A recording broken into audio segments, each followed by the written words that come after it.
Hello students, BSc part first के cell biology paper में आज हम एक नए सेल ऑर्गेनल्स के बारे में अध्ययन करेंगे जिसका नाम है न्यूक्लियस। केंद्रक या न्यूक्लियस, या हम न्यूक्लियर ऑर्गेनाइजेशन भी केंद्र के संगठन के नाम से भी आपके चैप्टर है, उस हिसाब से भी हम इसमें बात कर सकते हैं कि केंद्रक क्या है और न्यूक्लियर ऑर्गेनाइजेशन क्या है। डेफिनेशन ऑफ न्यूक्लियस, इसमें कंटेंट्स में हम केंद्र की क्या परिभाषा है, केंद्र का क्या कार्य है, उसकी क्या स्ट्रक्चर है और बिब्लियोग्राफी कहाँ से ये रेफरेंस लिए गए हैं, इनके बारे में हम बात कर सकते हैं।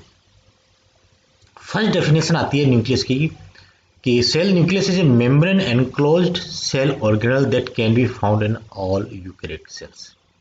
ठीक है, ये विकिपीडिया वगैरह उसकी डेफिनेशन है कि मेम्ब्रेन बाउंड ऑर्गेनल्स है जो कि यूकैरियोटिक कोशिका में मिलता है, और ये इस तरह का मेम्ब्रेन बाउंड ऑर्गेनल्स प्रोकैरियोटिक कोशिका में नहीं मिलता।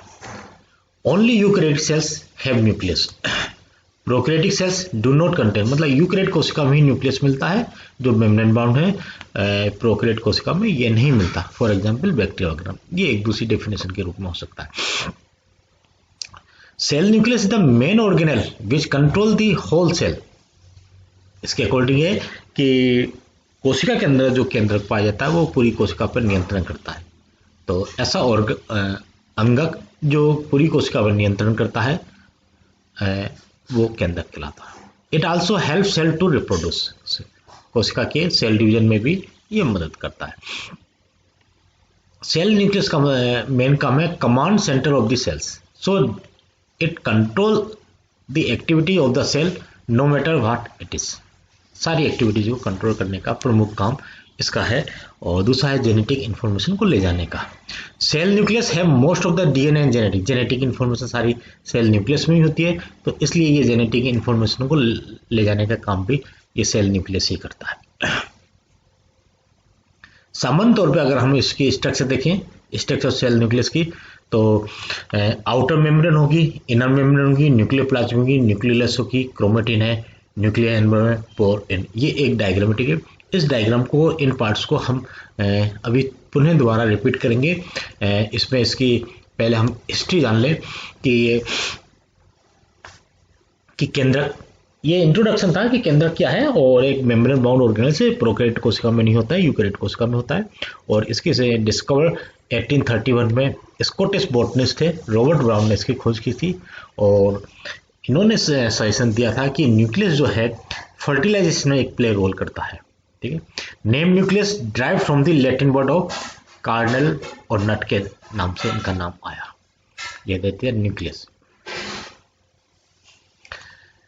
कैरेक्टर्स ऑफ न्यूक्लियस, ये मेम्ब्रेन एनक्लोज ऑर्गेनल है फाउंड इन यूकैरियोटिक सेल्स। ठीक है, generally found in the central region of the cell in animal cells, और रफली स्फेरिकल शेप्ड होगा, एकदम गोलाकार नहीं, रफली स्फेरिकल शेप्ड होगा। Largest and most easily seen organelle से देखने को मिलता है।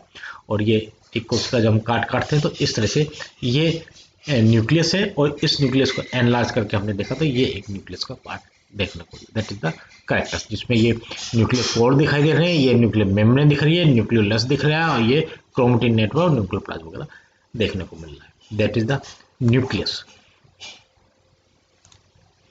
फंक्शन क्या है इस न्यूक्लियस का? स्टोर जेनेटिक इंफॉर्मेशन, जितने भी डीएनए आ रहे हैं जीन्स के द्वारा, उनको स्टोरेज करता है। कहने का मतलब है कि कोशिका का जितने भी डीएनए है वो केंद्रक में ही उपस्थित होता है। DNA replication occurs in the nucleus which is then pass to daughter cells. DNA का रेप्लिकेशन भी डॉटर सेल्स होगा, सेल डिवीजन होगा, तो डीएनए का रेप्लिकेशन जरूरी है, वो भी न्यूक्लियस में हो रहा है। Enable the synthesis of nearly all protein through the synthesis of RNA. सभी प्रोटीन्स का जो निर्माण है वो इनके द्वारा, जेनेटिक मटेरियल के द्वारा हो रहा है। डीएनए से आरएनए का निर्माण हो रहा है, और आरएनए से फिर प्रोटीन का निर्माण हो रहा है। ठीक है, houses the nucleolus which is the site of the production of nucleolus भी केंद्रक में उपस्थित है, और इस न्यूक्लियस का काम होता है कि राइबोसोम्स का प्रोडक्शन करना, इसलिए ये भी एक इंपॉर्टेंट फंक्शन होता है। Selective transportation of regulatory factor and energy molecules through nuclear force. इसमें जो न्यूक्लियर फोर्स है वो ट्रांसपोर्टेशन करते हैं रेगुलेटरी फैक्टर वगैरह और एनर्जी मॉलिक्यूल से उनको ये करते हैं। That is the function of nucleus. Nucleus की स्ट्रक्चर देख लें, या न्यूक्लियर ऑर्गेनाइजेशन यूकैरियोट्स। यूकैरियोट्स में किस प्रकार से इनकी संरचना बनती है, अल्ट्रा स्ट्रक्चर बनती है। ठीक है, इससे पहले यहाँ मैं आपको बता दूं कि सबसे पहले एंटनी वान ल्यूवेनहॉक ने केंद्र की उपस्थिति को देखा था और फॉन्टाना वगैरह ने इनको ईल मछली की कोशिकाओं में देखा था, लेकिन ये रॉबर्ट ब्राउन का न्यूक्लियस की खोज का श्रेय जाता है।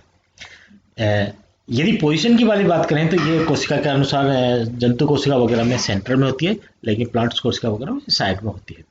और संख्या में अधिकांश कोशिका में एक ही केंद्र पाया जाता है और ऐसी कोशिका एक केंद्र की कहलाती हैं, लेकिन कुछ सिलियक प्राणी ऐसे हैं जैसे पैरामीशियम वगैरह में दो केंद्रक पाए जाते हैं। और कुछ में ये कुछ कवक और कोशिका में अनेक केंद्रक की होती हैं, जैसे एस्केलेसी उपकला कोशिका हैं, रेखित पेशी कोशिका हैं, इनमें अधिक केंद्रक होते हैं। ये बहुकेंद्रीय पॉलीन्यूक्लिएट सिंसिशियल कहलाती हैं। तो इस प्रकार से पादप और प्राणी कोशिका में बहुकेंद्रक कोशिका जो वो सिंसिशियल और कोइनोसाइट्स कहलाती हैं। ठीक है, ये बहुकेंद्रीय। और कुछ कैसे ऐसी होती हैं जिसमें केंद्रक नहीं पाया जाता, तो उनको एक केंद्रीय कोशिका कहते हैं। जैसे आरबीसी है और पादप कोशिका की सीप ट्यूब्स हैं, उनमें केंद्रक नहीं होता है, तो उनको एन्यूक्लिएट कहते हैं। इनकी आकृति और माप कोशिका के आकार उसकी सक्रियता के आधार पर रहती है। सामान्यतः गोलाकार, घनाकार और बहुतलीय ये देखने को मिलते हैं। केंद्र की संरचना होती है। अल्ट्रा स्ट्रक्चर के अंदर जो हम केंद्र की कोशिका देते हैं तो इंटरफेज न्यूक्लियस और विभाजन अवस्था में अलग होती है। ज़्यादातर हम इंटरफेज न्यूक्लियस में इसकी ये संरचना देखते हैं। जो इसका जो पार्ट है ये इंटरफेज न्यूक्लियस में, जिसमें न्यूक्लियर एनवलप होगी, केंद्र की झिल्ली होगी या केंद्र की आवरण जिसे कहते हैं, न्यूक्लियर मैट्रिक्स और न्यूक्लियर लेमिना, केंद्र के द्रव जो है, न्यूक्लियोप्लाज्म और न्यूक्लियोलस और क्रोमेटिन, ये कुछ पार्ट इसके न्यूक्लियर ऑर्गेनाइजेशन है जिनको मिलके केंद्रक का निर्माण होता है। सबसे पहले लेते हैं न्यूक्लियर एनवलप, केंद्रक कला, या इसको केंद्रक आवरण कहते हैं। That is the boundary of the nucleus that separate the contents of the nucleus from the cytoplasm. Cytoplasm और न्यूक्लियस को अलग करने वाली ये केंद्र की झिल्ली उपस्थित होती है। ठीक है, डबल मेम्ब्रेन में स्ट्रक्चर, ये एक आउटलाइन डायग्राम बताया हुआ है कि ये डबल मेम्ब्रेन स्ट्रक्चर है जो सेल मेम्ब्रेन की होती है, माइटोकॉन्ड्रिया की सभी की होती है। तो ये आउटर मेम्ब्रेन या आउटर मेम्ब्रेन और इनर मेम्ब्रेन, और इसके अंदर न्यूक्लियर लेमिना लगा होता है। ये बाहर का आवरण दिख रहा है और ये मेम्ब्रेन देखिए, ये न्यूक्लियर पोर है और इन दोनों आउटर इनर मेम्ब्रेन के बीच में पेरीन्यूक्लियर स्पेस, ये न्यूक्लियर पोर कॉम्प्लेक्स। ठीक है, ये इनर पार्ट, ये आउटर पार्ट, ये आउटर पार्ट साइटोप्लाज्म में, ये इनर पार्ट न्यूक्लियोप्लाज्म में। Provides structural framework of the nucleus, इससे घिरी हुई है तो उसका स्ट्रक्चर जो बना रही है, शेप जो बन रही है वो न्यूक्लियस की इसके कारण ही है, न्यूक्लियर एनवलप के कारण ही। एक्ट एज ए वेरियर, ये वेरियर करती है, प्रिवेंट करती है कि कोई भी मोलिक्यूल्स यहाँ से अंदर नहीं जा सके और अंदर से बाहर नहीं जा सकते, कंट्रोल होता है। Consist of two membrane, outer membrane और इनर मेम्ब्रेन। ये आउटर साइड में outer membrane, inner membrane, inner membrane से न्यूक्लियर लेमिना लगा हुआ होगा। Thickness of each membrane is around 7 to 8 nanometre. Enclose a perinuclear space, उनके बीच में 20 से 40 नैनोमीटर का थिक न्यूक्लियर स्पेस होगा। आउटर मेम्ब्रेन कंटिन्यूस होगी एंडोप्लाज्मिक रेटिकुलम मेम्ब्रेन के द्वारा। न्यूक्लियस की जो आउटर मेम्ब्रेन है उसी से एंडोप्लाज्मिक रेटिकुलम की मेम्ब्रेन चालू होती है और राइबोसोम उसके साथ अटैच होते हैं। जबकि इनर मेम्ब्रेन है proteins which bind the underline nuclear, कुछ प्रोटीन्स होते हैं जो उसके इनर मेम्ब्रेन से लगी हुई न्यूक्लियर लेमिना को से बाइंड होते हैं। जैसे कि इस डायग्राम में हमने देख रहा है कि इनर मेम्ब्रेन है और ये न्यूक्लियर लेमिना, यहाँ प्रोटीन है जो न्यूक्लियर लेमिना पार्ट को बना रहे हैं। ठीक है, हैव नंबर ऑफ पोर्स, और इसी केंद्र की आवरण में बहुत सारे छिद्र होते हैं जिसे न्यूक्लियर पोर कहते हैं, केंद्र के छिद्र कहते हैं। ठीक है, और ये एक प्रकार से transport of molecules between nucleus और साइटोप्लाज्म में ट्रांसपोर्ट करने में मदद करता है। Nuclear lamina, that is the most important part. Nuclear lamina, ये डायग्राम में आप देखिए, यहाँ आपको फिर दोबारा क्लियर कर दें, that is the outer membrane, ये आउटर मेम्ब्रेन, और ये inner membrane, that is the inner membrane, और इनके बीच में पेरी न्यूक्लियर स्पेस, ये स्पेस है, ये स्पेस है, दोनों के बीच में ये स्पेस, ठीक, ये आउटर। यहाँ इन दोनों के बीच में ये छिद्र आ गए, न्यूक्लियर पोर कहलाता है, न्यूक्लियर पोर स्ट्रक्चर। ये पूरा की पूरा न्यूक्लियर पोर कॉम्प्लेक्स कहलाता है, ये एक अलग तरह की संरचना है, इसके बारे में डिटेल हम और पढ़ेंगे। ये न्यूक्लियर पोर कॉम्प्लेक्स है, किन मॉलिक्यूल्स को आने देना है, किन मॉलिक्यूल्स को जाने देना है। जहां लेमिना की बात करें तो इनर मेम्ब्रेन जो है, इस इनर मेम्ब्रेन से कुछ प्रोटीन्स के द्वारा ये स्ट्रक्चर बने थे, दैट इज अ लेमिना कहलाता है, दैट इज अ लेमिना, ये लेमिना कहलाएगी। और ये क्रोमेटिन नेटवर्क है, ये क्रोमेटिन नेटवर्क, ये लेमिना, और लेमिना से जुड़े हुए कुछ प्रोटीन्स है, कुछ विशेष प्रकार के। तो न्यूक्लियर लेमिना, इनर मेम्ब्रेन के पास का जो क्षेत्र है लेमिना कहलाता है। और ये लेमिना का मतलब है a fibrous network underlying the inner nuclear membrane, just नीचे जो लगी हुई है, क्या करती है, स्ट्रक्चर सपोर्ट देती है न्यूक्लियस को। और ये फाइब्रस प्रोटीन इसमें लगते हैं 60 to 80 किलो डाल्टन के प्रोटीन हैं, जो कहलाते हैं लेमिन्स प्रोटीन्स कहलाते हैं। जब मेमिलियन सेल्स की हम बात करें तो 3 लेमिन जीन्स होते हैं, ए, बी और C, lamins A, lamins B और लेमिन सी। और ये lamin protein associate with each other to form higher order structure, आपस में जुड़े रहते हैं तीनों प्रोटीन। ये इनर न्यूक्लियर मेम्ब्रेन के साथ जुड़े हुए होते हैं, और such as emerin and lamin B receptor, ये एमरिन प्रोटीन है और लेविन बी रिसेप्टर, ये दो प्रोटीन हैं जिनके साथ ये लेविन प्रोटीन जुड़े होते हैं। इनर मेम्ब्रेन में 2 प्रोटीन्स होते हैं जिनके कहते हैं एमरिन प्रोटीन और lamin B receptor, LVR, lamin B receptor. इन दोनों प्रोटीन से ये लेविन ABC जुड़े हुए होते हैं। इस प्रकार से ये, और यदि इसमें म्यूटेशन हो जाता है लेविन जीन से, is responsible for various disease such as progeria. इनमें, इन जिन में लेविन जीन्स में म्यूटेशन होने पे डिजीज होते हैं जिसे हम प्रोजेरिया कहते हैं। असेंबली लेमिन प्रोटीन्स की जो असेंबली बनेगी आपस में जुड़ने की, ये लेमिन पॉलीपेप्टाइड से और डाइमर, इस तरह से असेंबली इनकी जुड़ जाती है, लेमिन प्रोटीन्स होगी, इस तरह से जुड़ते हैं फिलामेंट से। प्रोजेरिया ये एक प्रकार के डिजीज है, ये म्यूटेशन हो जाता है इस जीन में, लेमिन ए जीन में यदि कोई म्यूटेशन हो जाता है तब इस प्रकार की वो बनती है जिसे कहते हैं प्रोजेरिया, प्रोजेरिया डिजीज। ठीक है, इसके बारे में आपने सुन रखा है, प्रोजेरिया। अब आगे चलते हैं न्यूक्लियर पोर कॉम्प्लेक्स में। न्यूक्लियर आवरण की बात कर रहे थे, तो आउटर मेम्ब्रेन है, इनर मेम्ब्रेन है और लेमिना है, न्यूक्लियर लेमिना, ये बात हमने कर ली।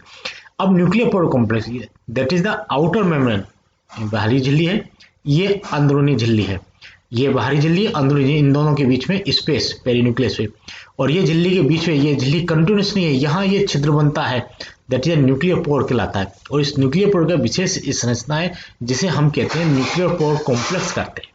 ठीक है, ये न्यूक्लियर पोर विशेष संरचना है। न्यूक्लियस की जब संरचना बनाएंगे तो केवल एक गोलाकार छिद्र छोड़ सकते हैं, और जब न्यूक्लियर पोर कॉम्प्लेक्स बनाएंगे तो ये इस तरह की संरचना हमें बनानी पड़ेगी। ठीक है, क्या है, only channel for transport of the different molecules between nucleus cytoplasm, केवल इसके द्वारा ही, न्यूक्लियर पोर के द्वारा ही प्रोटीन अंदर बाहर आते हैं साइटोप्लाज्म से न्यूक्लियस में और न्यूक्लियस से साइटोप्लाज्म में। इसका डायमीटर है 120 नैनोमीटर अप्रोक्सीमेट और मोलिकुलर मास 125 मिलियन डाल्टन का। ये कंपोज ऑफ 30 डिफरेंट प्रोटीन से बना हुआ होता है, present in multiple copy called nucleoporins. इन सबको न्यूक्लियोपोरेंस प्रोटीन कहते हैं जिनके द्वारा ये बनाता है। ये न्यूक्लियोपोरेंस जो है लाइनिंग द सेंट्रल चैनल है multiple FG repeats, small molecules है, डिफ्यूज है, large molecules are transported through central, large molecules इस सेंटर, ये सेंट्रल ट्रांसपोर्टर चैनल के द्वारा ही अंदर प्रवेश करते हैं।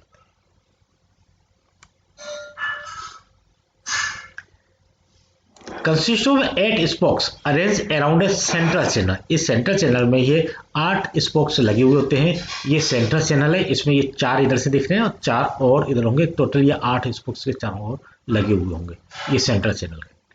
और इस सेंट्रल चैनल से यहाँ इनमें ये इन्होंने दिखाया, ये साइटोप्लाज्मिक रिंग है, और इस साइटोप्लाज्मिक रिंग से ये साइटोप्लाज्मिक फिलामेंट निकले, साइटोप्लाज्मिक क्षेत्र में जाएंगे, और ये स्पोक रिंग असेंबली है ये, और ये वजह वाला वजह ये न्यूक्लियर रिंग के लिए, ये साइटोप्लाज्म रिंग कहलाता है, ये न्यूक्लियर रिंग कहलाता है, और ये वाला जो पार्ट कहलाता है न्यूक्लियर बास्केट कहलाता है, न्यूक्लियर बास्केट कहलाता है। इस प्रकार से संरचना रहती है।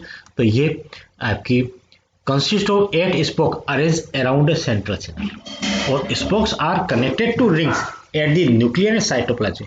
दो रिंग होंगी, जो न्यूक्लियोप्लाज्म होगी वो न्यूक्लियर रिंग कहलाएगी और साइटोप्लाज्म सरफेस पे होगी cytoplasm. Spoke ring assembly is anchored in nuclear envelope at the site of fusion of inner and outer nuclear. जो प्रोटीन फिलामेंट्स है वो एक्सटेंड करेंगे बोथ साइड, दोनों साइड में, और giving a basket like appearance on the nuclear side. Nuclear side में ये basket like appearance दिखाई देते हैं, ये बास्केट लाइक अपीयरेंस दिखाई देगी, that is a nuclear basket, that is a nuclear pore complex. अब इसी के द्वारा प्रोटीन्स का ट्रांसपोर्ट होगा इन और आउट। यहाँ इसको स्किप करके चलते हैं, इन और आउट इन दोनों का प्रोटीन का है कि इंपोर्ट प्रोटीन किस तरह से होंगे और एक्सपोर्ट होगी। यहाँ केवल इतने समझ लें कि यहाँ इन्हीं के द्वारा ये प्रोटीन्स बाहर निकलेंगे और इसी के द्वारा प्रोटीन्स अंदर आएंगे। ये इनके फंक्शन हम देखेंगे कि एटीपी जीटीपी की जरूरत पड़ेगी क्या पड़ेगी, लेकिन इस चैनल्स के द्वारा न्यूक्लियर पोर के द्वारा ही प्रोटीन का एक्सपोर्ट और इम्पोर्ट होगा। ठीक है, और ये रेगुलेशन भी इनका न्यूक्लियर प्रोटीन के द्वारा होगा। इसके बाद अगला इसमें लिखते हैं, अभी हमने इसकी न्यूक्लियर एनवेलप की बात कर ली और इसका न्यूक्लियर पोर है उसकी बात है। अब है क्रोमेटिन नेटवर्क कि ये न्यूक्लियर एनवेलप है जिसमें हमने लेमिना की बात होगी, न्यूक्लियर एनवेलप की, न्यूक्लियर पोर की बात होगी। इसके अंदर जितना ये क्रोमेटिन नेटवर्क है, ये हाईली कंडेंस्ड क्रोमेटिन और जो कि हेट्रोक्रोमेटिन होगा और ट्रांसक्रिप्शनली इनएक्टिव। ठीक है, हाईली कंडेंस्ड जो क्रोमेटिन है जिसे हेट्रोक्रोमेटिन कह रहे हैं और ये ट्रांसक्रिप्शन के रूप में ये इनएक्टिव है। और कंडेंस्ड क्रोमेटिन जो होगा that is a euchromatin distributed through out the nucleus और ये ट्रांसक्रिप्शनली एक्टिव होगा। ये दो प्रकार से यहाँ ये न्यूक्लियोटाइड डायरेक्ट इंटरक्रोमोसोमल डोमेन है, ये क्रोमोसोमल ये। तो दो प्रकार के क्रोमेटिन, हेट्रोक्रोमेटिन और यूक्रोमेटिन। डिकंडेंस जो है ये euchromatin. Each chromosomes occupy a distinct territory with centromere and telomeres attach to opposite side और न्यूक्लियर। अलग अलग साइड में ये लगे हुए होंगे।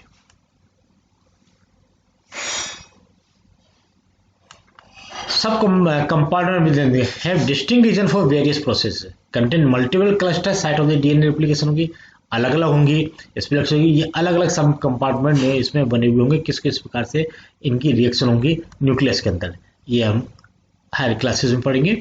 कहने का मतलब है कि क्रोमेटिन नेटवर्क होगा जिसमें क्रोमेटिन नेटवर्क को कंडेंस और अनकंडेंस में यूक्रोमेटिन हेट्रोक्रोमेटिन के रूप में दो तरह से क्रोमेटिन होगा और यही क्रोमेटिन नेटवर्क क्रोमोसोम्स बनाता है।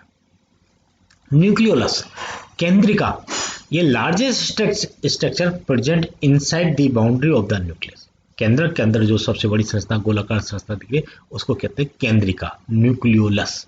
ठीक, सेल के अंदर गोलाकार संरचना केंद्र और केंद्र के अंदर फिर एक और गोलाकार संरचना जिसे केंद्रिका कहते हैं। ये डार्क स्टैंडिंग जोन है, जो डार्क इस तरह से ये केंद्र के अंदर पहचानी जाती है। इसका प्रमुख काम है the site of RNA transcription and processing. Ribosomal RNA को ट्रांसक्रिप्शन करना, उसको प्रोसेसिंग करना, ये प्रमुख न्यूक्लियोलस का काम है। The main components of ribonuclease, ये आरएनए और डीएनए और कुछ प्रोटीन्स की बनी हुई होती है न्यूक्लियस में, ये होता है। और इसको राइबोसोम प्रोडक्शन फैक्ट्री भी कहते हैं। राइबोसोम का निर्माण केंद्रिका में होता है और यही राइबोसोम फिर प्रोटीन फैक्ट्री के रूप में काम में आते हैं। ठीक है, ये राइबोसोमल आरएनए जीन है। न्यूक्लियोलस में जो जीन्स होंगे वो 5.8S, 18S और 20S प्रकार के आरएनए होंगे। ये राइबोसोमल न्यूक्लियोलस में होंगे और ribosomal RNA gene are present in tandem अरे।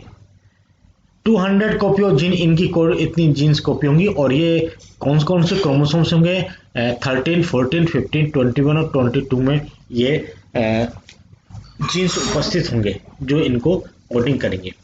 5S RNA gene is present outside nucleus on chromosome 1 in a tandem और 5.8, 18S और 20S are transcribe as a single unit by RNA polymerase first. इस प्रकार से ये ribosomal RNA कहने का मतलब है कि न्यूक्लियस की जब हम बात करते हैं तो उसमें राइबोसोमल आरएनए प्रमुख रूप से प्रेजेंट होगा और ये राइबोसोम्स का निर्माण करते हैं। ये प्रोसेसिंग आरएनए जीन्स है, इसे हम यहाँ स्किप करके चलते हैं और फिर देखते हैं कि ये स्ट्रक्चर की न्यूक्लियस की हम जो देख रहे थे, इसके बाद आउटर मेम्ब्रेन की बात होगी, इनर मेम्ब्रेन की बात होगी और न्यूक्लियोप्लाज्म की जो इसमें केंद्र में जो द्रव भरा हुआ है, nucleoplasm one of the type of the protoplasm, it is covered by the nuclear membrane. This part is stinky liquid they surround the chromosomes and nucleoli. ये इसमें जो पदार्थ भरा हुआ है वो न्यूक्लियोप्लाज्म कहलाता है। न्यूक्लियोलस ये आपको डिस्कस हो चुका, क्रोमेटिन डिस्कस हो चुका, न्यूक्लियर एनवेलप डिस्कस हो चुका और इसमें न्यूक्लियर पोर होंगे, ये डिस्कस हो गया। इस प्रकार से ये कंप्लीट आज केंद्र क्या है, केंद्र की संरचना क्या है, क्या क्या न्यूक्लियर ऑर्गेनाइजेशन है, इसके बारे में आज हमने जाना और अध्ययन किया और ये आपको अब इसके साथ ये क्लियर हो गया होगा कि किस प्रकार से ये इसमें ये कुछ बिब्लियोग्राफी है, कहाँ कहाँ से ये हेडिंग्स लिए गए करे गए, है ना। और आज केवल इतना ही। Okay, thank you.